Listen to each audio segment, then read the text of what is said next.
And then I'm going to go live. Here we go. Okay.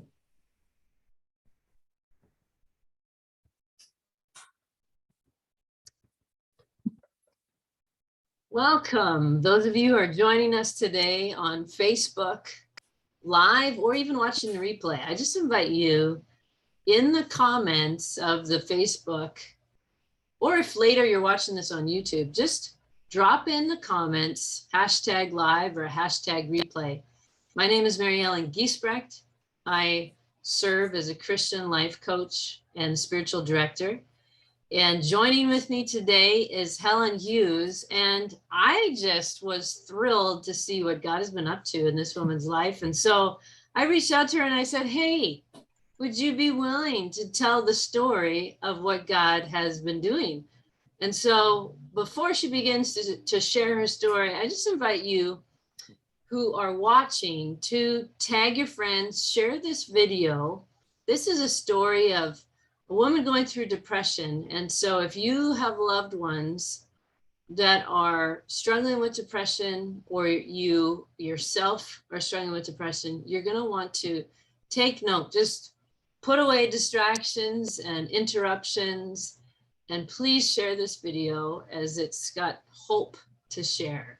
And so I just want to introduce Helen. Helen, you are full-time working, and you just launched an endeavor that you never thought you'd ever do a year ago. And then I love it. You're a Vancouver Canucks hockey fan. So I won today. Awesome. Yeah. Yay. Yes. So we're both located in the area of Vancouver, British Columbia, Canada. She loves baking, singing, reading, watching sci-fi. That's awesome. And she's got a sweet little chihuahua named Bessie, and who gets her out in the fresh air on a daily basis. I love that. I have a dog too that gets me out. And so why don't you just start us off? First of all, how we met and how we started this journey together. Go for it. I would just love to hear her version. Well, we met when I attended the 5-day Kickstarter, Encountered Jesus in the Noise, last October, which I was at because my very good friend Val had attended a Kickstarter in May and had shared with me just how much it transformed her relationship with Jesus. And when she was telling me about it, I just knew I had to do the next one whenever it was coming up. And it just so happened it was coming up the next month. Awesome. So, yeah. And so then so you like boldly shared, I think it was even on day one of the event, a bit of your journey. So share a little bit about that, and then what happened throughout the event. Yeah. I've always been very open about the fact that I live with depression, and I use the word live very deliberately. There are some days where I'd struggle with it, but for the most part, it was living with it. And so it doesn't bother me to talk about that with anybody, because I think there's so much stigma around mental health that it's important to be upfront and open about it. I'd been living with depression for 7 years at that point, had tried so many things to try and manage it and get past it, but actually had never thought to focus on the one thing that would solve the problem, I guess. I've been on antidepressants and still am on antidepressants at the moment for 4 years. But I think the biggest thing from doing the Kickstarter particularly was that God spoke to me really clearly about what he wanted to do with the depression, which was to take it off me. I had just such a powerful picture. We did that activation where you asked us to look at the cross and something that we were carrying to basically let go of it and give it to Jesus. And I had an incredibly clear image of this shadow that was attached to me, just being unattached and flying towards the cross. And it was my depression, and just disintegrating and getting consumed, which was so powerful to me. It was probably the first time I've had a clear picture like that from God in 10 or 11 years easily. So that was super powerful. That was the thing that gave me hope for my health, for my mental health. And that then allowed me to move on to the real issue, which was that my relationship with Jesus was really nowhere. And I'd been trying, even through the years when I was trying to manage the depression, to re-establish that without much success. I'd made little bits of progress here and there.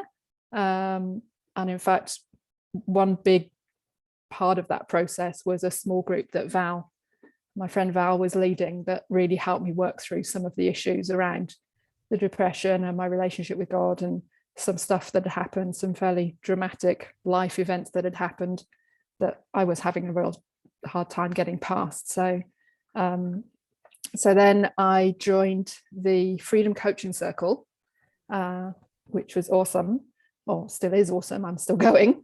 Yeah. And I think even during the 5-day Kickstarter, didn't you win? Like you were did. doing the reflections, yes. And you won like 1 month free. Yes, I did. I did. And that gave me the time to pray and ask God, how do I pay for this? Because the money is a little bit tight, I'm not going to lie. But he, and that's part of the reason I started the business, was to pay for the coaching, because I knew it was something I really, really needed to do. It's not something I just wanted to do. I needed to do it. And God's been really faithful in that. I've earned enough so far to cover the coaching session, the months that I've been in the circle. So amazing. That's amazing. Awesome. Yeah. It was last month, wasn't it, that we did the dream stuff. So last month we started working through dreams and dream interpretations and what they mean and what Jesus is saying in them, and where Jesus is in the dreams. And like I said, for the first few years I was in Canada, and I've been here for 14 years, I didn't dream, or at least I didn't remember the dreams. And then when I did dream, it was maybe once every 2 months. Since we've done those sessions on dreams, I've had 2 or 3 a week, which is just nuts. It's like I can't write them down fast enough to remember them. Wow. Yeah, there's been a couple where I've I need to write that down, and then typical me, I get distracted and don't write it down, and then I can only remember one sort of frame of it. Wow. But it's good. I love dreaming. It's, you're completely out of the equation in terms of controlling what's happening, and it's just, you can't do anything. You're unconscious. You're not. There's no fear. There's no regret. There's no guilt. There's no shame when you're dreaming. Mm-hmm. And a lot of that stuff comes in for me when I'm trying to reestablish my relationship with Jesus, that I wasn't enough, that I'd screwed up so much that I was never going to get back the relationship that I had before coming to Canada. Wow. And there was some frustration around that, because my expectations of what God was going to do in Canada for me were so high. And the dream that I had, that we worked just before you share, those of you who are watching this think, well, when I dream, there's a lot of fear and shame and all the negative emotions, and sometimes that does happen for people.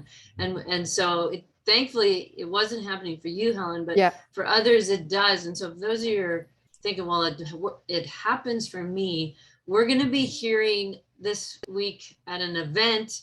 If you go to maryland.com/5-day dream event, and it's in the description of this video, you're going to hear some stories of women who have experienced that and how we worked through that together. And so just in case you're wondering, well, wait a minute, that does happen to me. But for you, Helen, you came one day to class and had a dream. You wonderfully volunteered the dream. So tell us what happened.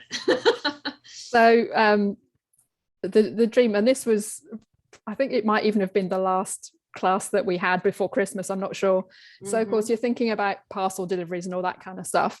And the dream that I had was a delivery driver coming up unloading a large red box. They're always red for me for some reason. And I missed him making the delivery, which I don't know how, but I did. He left the box on the far side of the street for some reason and just left me a note saying it's on the other side of the street.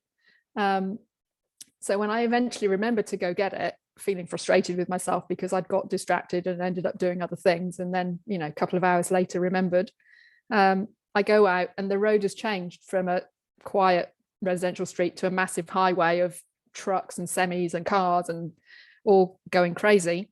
And I see, while I'm waiting for a break in the traffic, a young man looking at the box, and I'm like, drat, again, frustrated with myself that because I got distracted, now the box is going to get stolen, which is, of course, what happens. The guy picks the box up and runs away. I get over the other side and the box is nowhere to be seen. I'm like, it's a big red box. I should be able to see it somewhere. But no, it's gone. And so I shared, there's a little bit more detail that I shared in the class, but that's the basic gist of the dream. So I shared that with the class, and Mary Ellen took me through the steps of asking Jesus to come and kind of take me back into the dream, I guess, and look for where Jesus is in the dream. And it, frankly, it completely changed the end of the dream. It was a completely different outcome than the end of the dream that I had when I was actually dreaming. But it was so powerful to just go back and take the time to just sit and see where Jesus was. And he was right alongside me the entire process. Once I left the house to go get the box, he was right there with me. And I'm just trying to look at my notes for a second. I love what you said there about how it completely changed the ending of the dream. And that's the thing of how a dream can shift and change. It's, you know, like sometimes we write out the dream and we think that's the end of it. But there is, like you said, it's been amazing to see how now, even with nightmares or scary dreams with people, they, because of what Jesus does in them and transforms them, they now become a peaceful, safe place to meet with Jesus. And then when they think about that dream, it's completely different. It's just been amazing. So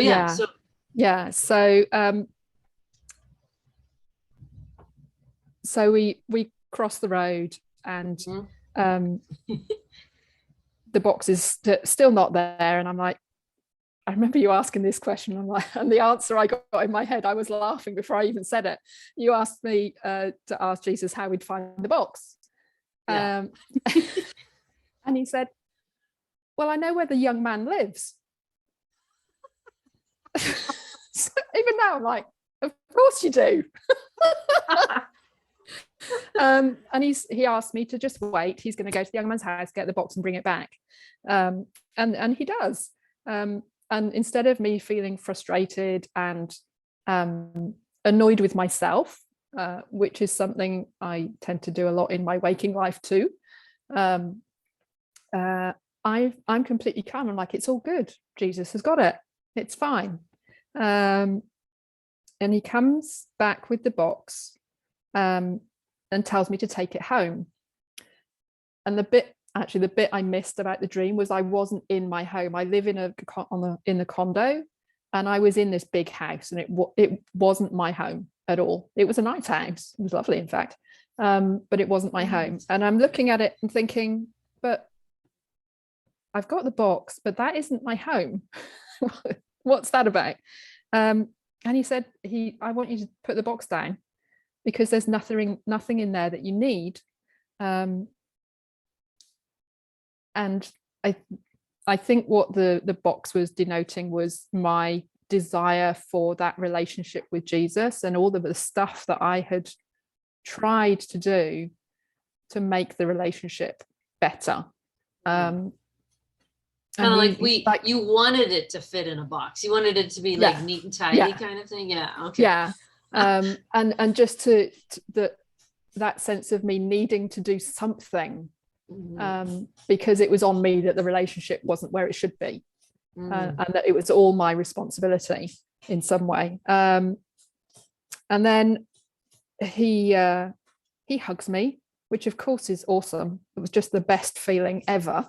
And I'm like, oh, this just feels so good. This is where I want to be. This is home. And that's the promise he gave me, was that he will never leave me or forsake me. And that completely deals with the whole me striving to restore the relationship, because the relationship was always there. I never lost it. So when I get frustrated with myself, essentially what I'm saying is I don't believe that promise, that he's always with me and will never forsake me, and that I can relax and the relationship with Jesus will come, which is not to say there aren't things I need to be doing to help that, but it's not all on me. And he wants me to be free from that frustration and that sense of guilt, because that's just not true. That's just not something that we should be living with as Christians and as followers of Jesus. So then, and this was really cool, the other members of the class kind of shared what they had, they felt God was saying, and some of this I've already alluded to, but the one that really stood out for me was Val had focused on why it wasn't my home, and why it was a different house. And she said, do not be anxious or fearful about the new thing that I'm doing or the new places that I'm bringing you to, and gave me the verse Isaiah 43:19, which says, actually I want to read from 18 as well, because I tend to look at the past too much. It says, forget what happened long ago. Don't think about the past. I am creating something new. There it is. Do you see it? I have put roads in deserts, streams in thirsty lands. And that just filled me with so much excitement, because God is preparing the way for what's next for me. And I love that too. Streams in thirsty lands. Yeah. Wow. Because that's the thing. I've been so thirsty, and it's like I've been trying to guzzle the water rather than just soaking in it. Yeah. Wow. Yeah. That's so good. And I loved actually what you shared at the end as well, which was the thing that I longed for isn't in a box. Yeah. And it can't be contained, because Jesus can't be contained in a box, which is so true. I know that theme has just continued. Oh my gosh, yeah, so much so. And I, another thing that I have not done for years and years and years is journaling. And there have been far too few days where I've felt, through the entire day, I felt that sense of contentment and happiness that, I know everybody has bad days occasionally, but it feels for me like I've been living in a less than happy life for a long time. And I had a day where I was happy all day. And it sounds like such a small thing, but for me, that's really huge, because I know that God is my strength and his joy is my strength. And with that joy in me, there's no obstacle that can, get in my way. Wow. So that's been amazing. And God's been speaking to me in so many different ways. I think probably one of the biggest ones is just that reminder not to be fearful. And that's what I would want to encourage people with, is that that God's love casts out all fear. I tend to hear God speak a lot through worship songs. And I was at our church service this morning, and this amazing song called Stand in Your Love by Bethel Music is all about that. It's all about, you if you stand in God's love, there is no fear. When you're feeling like things are overwhelming you, remembering that God loves you, there is no fear. Just so powerful. And it's that kind of stuff that it just gives me so much joy to hear God in those things again. It's just, I love it. Oh my goodness. So it's just been amazing just to watch, first of all, the first 5-day kickstart, how the countenance on your face completely changed within days. From day one, when you first joined, to even I think day 2 or 3 already, it was just a shift. And first of all, and then you shared, say, I just want you all to know that something has shifted within me at this event. And we were just elated and celebrating with you. And then so that was in October. At the time of this video is January. And when you shared in December last month, so few months, just a few months, and to watch the shift happen in you. And I remember one week, maybe it was the same week with the dreams, I'm not sure, that you shared, but one week I remember before we went into teaching and activation, I just said, so what are you guys thankful for? And you had shared, I am so thankful for this group. I have made more progress than I have in the last 7 years. Yeah, absolutely. Wow. And I was sharing I have this, we call ourselves the Canucks ladies. We watch Canucks games and we chat about them, and they're kind of my people. They're the people that look out for me and are there for me if I'm not feeling well or need some help with stuff and that kind of thing. And I was sharing with them, I said, it's so ironic in so many ways that when I say how important that, the most important relationship in my life is the one that I've spent the least time focusing on, and how transforming it is when you do focus on your relationship with Jesus. And it sounds like such an obvious thing to say, but that's what happened. I didn't focus on my relationship with Jesus, and things went down the drain significantly. I spiraled into depression. And it's when I started focusing on Jesus again and building that relationship and allowing him to speak into that relationship as well, that the transformation happened. And that's just amazing. That's just such a blessing, and that's available for everybody. Yes, and amen. I just love how he is the Prince of Peace. Yeah. And he is the joy giver, and we have this theme in our freedom coaching, that group coaching circle is it's from the scripture, where the Spirit of the Lord is, there's freedom. And we celebrate, this has kind of become, the arms up and celebrating what God is doing when we each share a testimony. And like you said, there's reasons, I don't know, lies come in where we think, oh, I'm too busy to spend time with the Lord, or I'm not good enough, or in order to spend time with the Lord, I have to get all my ducks in a row. Yeah, that was me. Yeah. I have to be, I have to have done everything right up to that point to be able to spend time with Jesus. And that's just nonsense. Yeah. But that's the self-talk that you get into. And I think that's common for a lot of people. Our own worst enemy sometimes is our own self-talk. Yeah, totally. Absolutely. And so oftentimes, as you've heard me say, regarding anything that we're doing, I'll often say, give yourself permission to play. Yeah. And be childlike. I love that.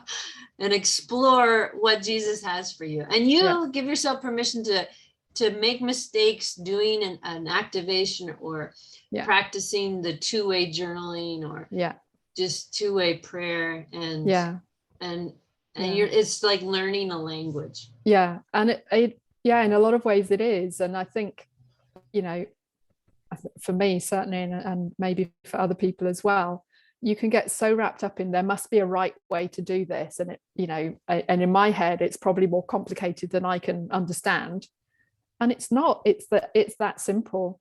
It's as simple as making the time to sit down and focus on that relationship, and asking and then waiting for the answer.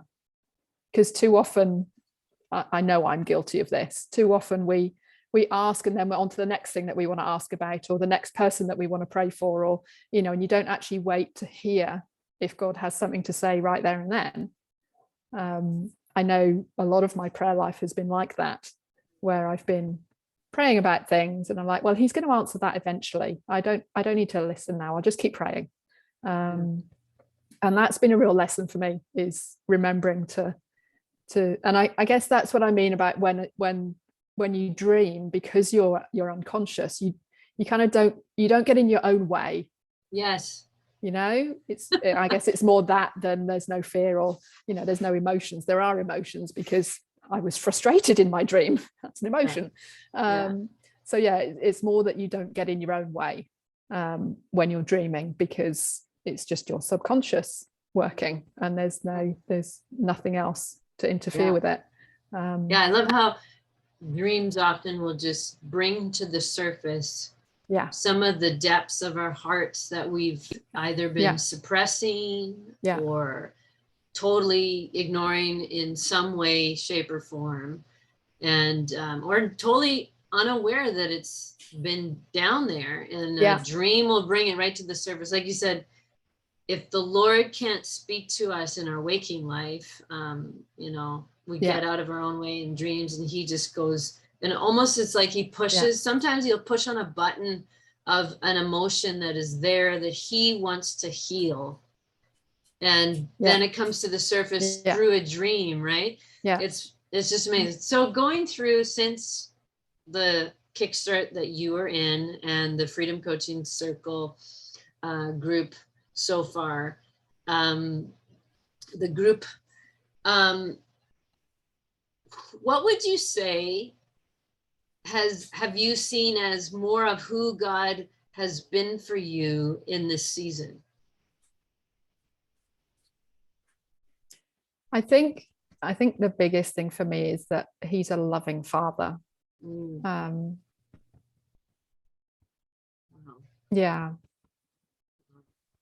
like you said, you felt this hug, and just to soak in his love with his arms around you, and to be able to relax into that has been really important for me. Wow. And lastly, what would be a word of encouragement that you'd want to give to a woman who's struggling with depression or anxiety, who knows Jesus like you had, but is still struggling with depression or anxiety? What would be a word of encouragement that you'd want to bless them with? That there is hope. There is hope. And even if you feel like you're hanging on to hope by your fingernails, there's still hope.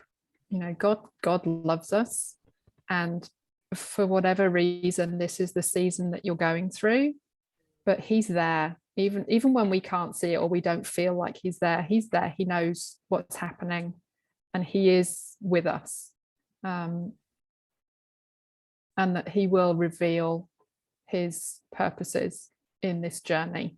You know, there's certainly days where I wish I hadn't had the way I felt spiral down so far, but I've learned an enormous amount about myself and my relationship with God, and frankly, in sharing my mental health story, it hopefully helping other people. I don't know, because I share my story. I don't expect other people to tell me theirs, unless they really want to. But yeah, I think hope is the biggest thing, because I lived with moderate depression. I can only imagine how much harder it is if you have severe depression, and to believe that there is hope. But there really, really, truly is. God loves us so much that he sent his son to die for us, and he can deal with whatever our lives throw at him. There is no obstacle that can get in the way of my freedom from fear, my freedom from doubt, my freedom from guilt, and just to hold on to that as much as you're able to, and to allow people to speak into your life as well, because sometimes you can't see the wood for the trees. You can feel overwhelmed, and it's important to have people around you that can support you. My Canucks ladies are those people. When I was having a bad day, I could just text them and say, I'm having a really crappy day, and they would be there for me. There was no judgment, which is an awesome thing to have. And if you have friends that can be like that for you, hold them close. Yeah. Oh, what a gift. What a gift. Yeah. And really are. And yeah. And then the Freedom Group Coaching Circle that has started has been that for a lot of women who don't have a circle around them. I know often women have said, what do you do when you don't have a community? And that was the reason why I started it. I had a lot of women who were saying, I don't have anybody to practice this with and to live this out with. What do I do in the meantime? And at first I said, well, ask Jesus. And then Jesus was saying, you can start this for them and with them too. And I was like, oh, okay. So that's how that all launched. It's been amazing. And, like I said, I got that free month in November, and then I'm, paying monthly like everybody else now. And I really didn't think I'd be able to do it, because once you convert it to Canadian dollars, it's quite a bit of money. But it's so worth it. So if you feel like God is saying that's something you need to do, ask him how to fund it. Yeah. How can you fund it? Totally. Yes. Because that's what I did. I mean, and I don't know, over the years, I think I've got into this habit of saying, okay, well, I need, God, this is something I really think I need to do. So can you provide the money? And the mess is when I talked to you about it, and you sent me that email saying, well, no, think about these things that you can do that could help finance it. And it totally changed my thinking on that. It's like, yeah, God can provide, but you can take some steps too, and he can provide through what you're doing. Wow. And so that was so again, another learning curve for me, is just an incredible gift. Wow. Doing something I never thought I would do, enjoying it, having a lot of fun with it, and getting to be part of the Freedom Coaching Circle too. It's just awesome. Oh, that's awesome. It affirms or encourages me that I was hearing from the Lord, because that's what he said. He said, women won't value this as much as if they invest in themselves and into the whole thing, and then have them ask me how to afford this. And he's done that even in my family buying a house. Like, I asked the Lord, how do we afford a house? And in the Vancouver area, that's a big question. That is a big question. And he provided, and it's just blown my family and I away. And so I'm really encouraged that you shared that and the other thing too was how you just trusted him. Like, Lord, you're going to provide. And it's so good. And so for those of you who are, watching this video, who are in the midst of a depression journey, if you're unfamiliar with even my own story, you can go to curedepression.ca, and that website I put together in 2003, and it just exploded.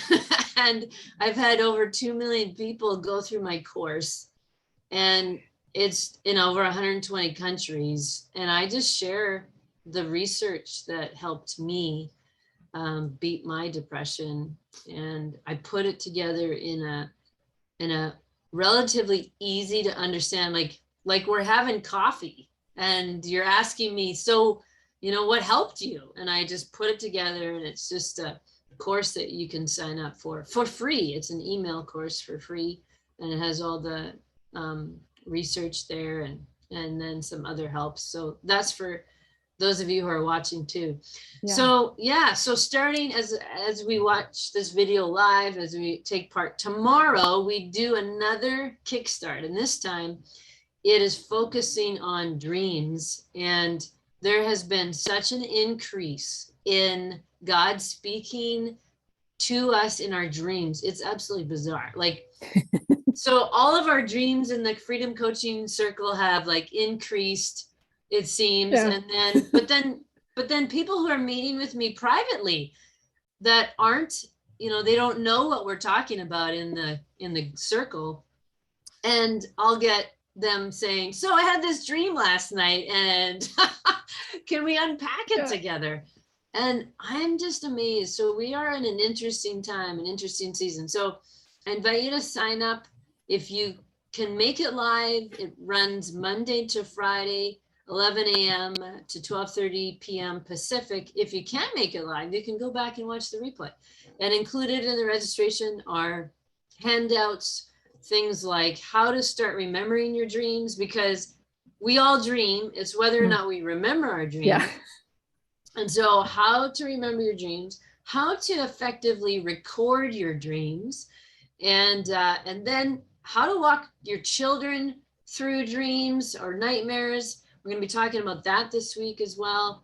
And we will start, for those of you who have never really learned how to hear God's voice, we're going to start with day one with some basics and go from there into our dreams. And you can apply what we're learning this week to not just dreams. You can actually apply this to your waking life as well, because God, it's funny how God speaks to us in symbolism, in things that we understand, like maybe for Helen, it's through Vancouver Canucks or sci-fi images or something, right?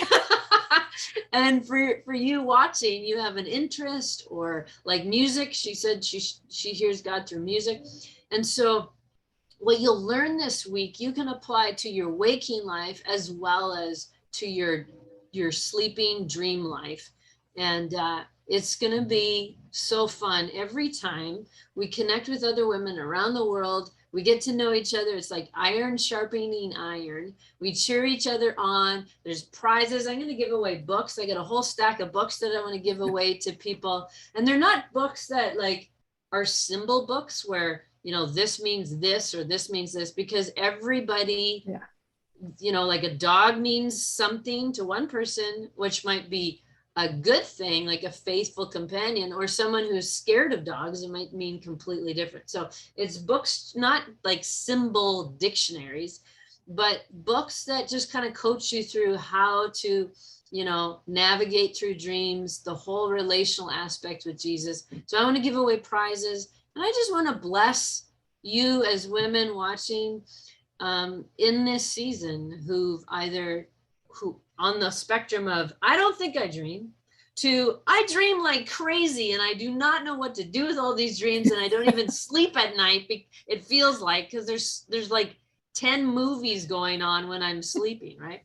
Whatever range of spectrum, I just invite you to sign up and invite your friends. Join us at maryellen.com/5-day dream event. Again, the link is in the description. And Helen, wow, I am so grateful for you joining us today. And I'm so excited to see what more God has for you in your journey. And I'm honored. Me too. That's awesome. I'm honored that I get to see it unfold on a weekly basis in the coaching circle. Well, like I said in the coaching circle, this has been so transformative, and I'm so thankful for your obedience in listening to God when he said you can do this, and equally for my friend Val, who, she hears God, and even if it's something outside her comfort zone, if God said do it, she does it. And just the faith of that woman has been such an inspiration to me.